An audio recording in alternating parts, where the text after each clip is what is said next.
Programming পল্লীতে আপনাকে আবারও স্বাগতম। তো এই টিউটোরিয়ালে আমরা জিআরবিসি নিয়ে আলোচনা করব। আমরা জিআরবিসি যে মাইক্রো সার্ভিস আছে সেই মাইক্রো সার্ভিসটা ডেভেলপ করব। ওকে, ফাইন। তো এই হচ্ছে আমাদের মাইক্রো সার্ভিসের সবগুলো সার্ভিস আমরা এখানে রাখবো। এখানে আমরা কী কী কাজ করেছিলাম: basket API, catalog API and discount API. Okay, তো আমি সার্ভিসের মধ্যে রাইট ক্লিক করলাম, অ্যাড নিউ প্রজেক্ট, এটা নতুন একটা প্রজেক্ট ক্রিয়েট করব। দেন আমি এখানে সার্চ দিব জিআরপিসি। এখানে আমি দেখতে পাচ্ছি sp.NET Core জিআরবিসি সার্ভিস। আমি এটা সিলেক্ট করব, অবশ্যই এটা সিলেক্ট করতে হবে। দেন নেক্সট ক্লিক করব। আমি প্রজেক্টের নাম দিব, প্রজেক্টের নাম দিলাম হচ্ছে ডিসকাউন্ট জিআরপিসি।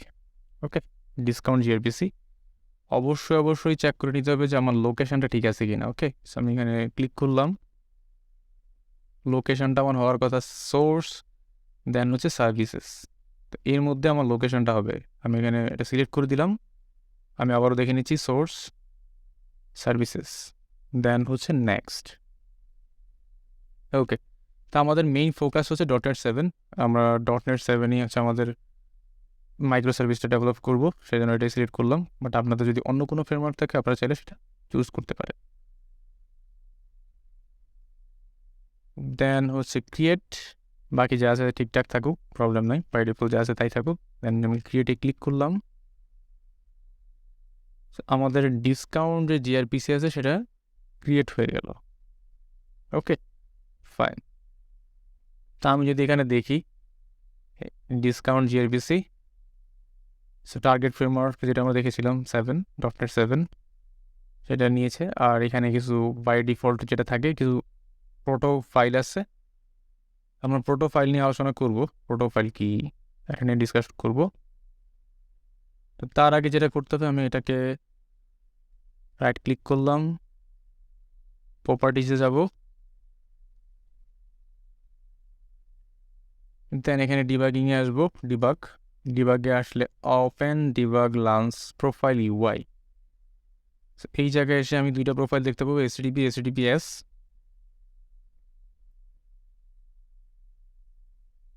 এইটাকে আমরা আসলে আমাদের মতো করে কাস্টম বানায় দিব, 50004।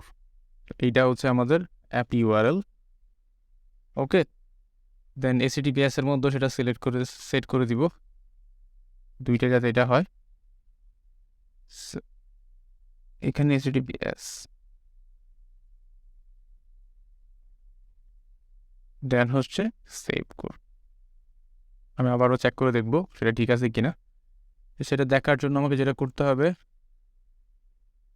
প্রপার্টিসে যাব, প্রপার্টিসে গেলে এখানে লাউঞ্জ সেটিং .json, এইখানে আসলে আমি চেক করে দেখতে পারবো এখানে অ্যাপ্লিকেশন ইউআরএল চেঞ্জ হয়েছে, এখানেও চেঞ্জ হয়েছে। আমাদের যেহেতু দুইটা প্রোফাইল ছিল, HTTP এবং HTTPs দুইটাতেই চেঞ্জ আসছে। ফাইন।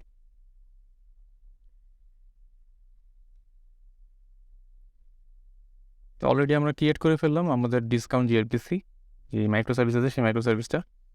তো এখানে যে মেইন জিনিসগুলো আছে, এখানে আসলে ফোল্ডার স্ট্রাকচার খুব ডিফারেন্স কিছু নাই। এখানে আমাদের অন্যান্য প্রজেক্টে যেরকম করে প্রপার্টিস থাকে, ডিপেন্ডেন্সিস থাকে, এখানেও সেমভাবে আছে ডিপেন্ডেন্সিস, প্রপার্টিস এতটুকু সেম। অ্যাপ সেটিং .json এটাও সেম, প্রোগ্রাম CSS। ওকে, সো আমাদের সব প্রজেক্টের মধ্যে প্রোগ্রাম CSS থাকে। বাট এখানে চেঞ্জ যেটা সেটা হচ্ছে প্রোটোস, দেন হচ্ছে সার্ভিসেস। তো এখানে নর্মালি একটা প্রোটোস বললে একটা ফাইল আছে grade.photo। আমরা প্রোটো ফাইল কি এটা নিয়ে আলোচনা করব পরবর্তীতে। ওকে, সো আপাতত ইগনোর করলাম। সেখানে প্রোটো ফাইল থাকে। এই প্রোটো ফাইলটা হচ্ছে এখানে মেইন ফাইল, যেই ফাইলটা থেকে আসলে কোডগুলো জেনারেট করে। ওকে, কোডগুলো অটোমেটিক আমরা চাইলে জেনারেট করতে পারি। সো এই প্রোটো ফাইল থেকেই কোডগুলো জেনারেট করা যায়। সো আমরা দেখবো পরবর্তীতে কীভাবে আমরা প্রোটো ফাইল ক্রিয়েট করতে পারি, সেখান থেকে কোড জেনারেট করতে পারি। সেটা আমরা সার্ভারের জন্য কীভাবে জেনারেট করতে পারি, সেটা আবার ক্লায়েন্টের জন্য কীভাবে জেনারেট করতে পারি, সেটা আমরা স্টেপ বাই স্টেপ দেখবো। ফাইন। দেন একটা ফোল্ডার থাকে সেটা সার্ভিসেস, এখানে সবগুলো সার্ভিস এখানে থাকে। তো এই হচ্ছে ওভারঅল কনসেপ্ট। এখানে আমাদের ফটো মেইন যে ফটো ফাইল আছে সেটা হচ্ছে main file, and services. Fine, okay. তো এই ছিল আলোচনা, আমরা অলরেডি প্রজেক্ট ক্রিয়েট করে ফেললাম। দেন আমরা প্রোটো ফাইল নিয়ে একটু ডিসকাশন করব পরবর্তী টিউটোরিয়ালে। সে পর্যন্ত ভালো থাকবেন, সাথেই থাকবেন। আল্লাহ হাফেজ।